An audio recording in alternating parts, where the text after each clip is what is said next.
শীতের আগাম সবজি আসায় কমছে দাম। কেজিতে 20 থেকে 30 টাকা কমে বেশিরভাগ সবজি নেমে এসেছে 50 টাকার মধ্যে।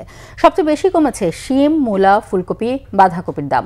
সবজির পাশাপাশি কমেছে ডিম ও মুরগির দামও। তবে এখনো চড়া মাছের দাম। আরও বিস্তারিত জানাচ্ছেন শুভ মাহফুজ। নানা অজুহাতে গত কয়েক মাস ধরে 80 থেকে 120 টাকায় বিক্রি হতো বেশিরভাগ সবজি। তবে এখন বাজারে শীতের আগাম সবজির সরবরাহ বাড়ায় কমেছে দাম। শীতকালীন সবজির মধ্যে প্রতি কেজি শিম 50 থেকে 70, মূলা 30 টাকা, প্রতি পিস ফুলকপি, বাঁধাকপি বিক্রি হচ্ছে 30 থেকে 40 টাকা দরে। এছাড়া অন্যান্য সবজির দাম কমেছে কেজিতে 20 থেকে 30 টাকা। শিমের কেজি ছিল 80 টাকা, এখন 50 টাকা কেজি বিক্রি করতে আসছি। বেগুন 80 ছিল, এখন 60 বেশি। আবার ভেন্ডি ছিল আপনার 60 টাকা 50 টাকা, আজকে 40 টাকা কেজি। প্রাকৃতিক দুর্যোগের জন্য আমরা একটু সবজির দাম বেশি পাইছিলাম, আলহামদুলিল্লাহ এখন কম। সবজির দাম কমার প্রভাব পড়েছে ডিম ও মুরগির বাজারেও। সপ্তাহের ব্যবধানে প্রতি ডজন ডিম মিলছে 120 থেকে 25, আর সব ধরনের মুরগির দাম কমেছে কেজিতে 20 টাকা পর্যন্ত।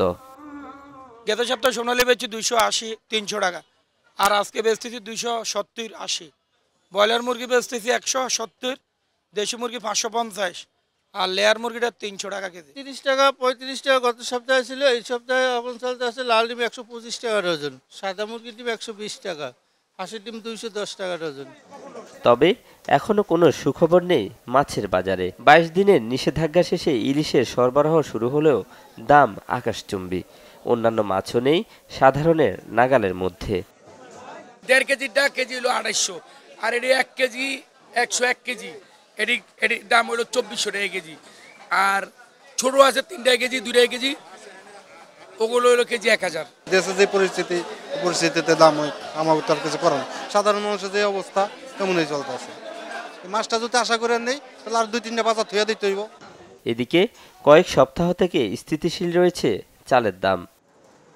শুভ মাহফুজ, বাংলা ভিশন, ঢাকা।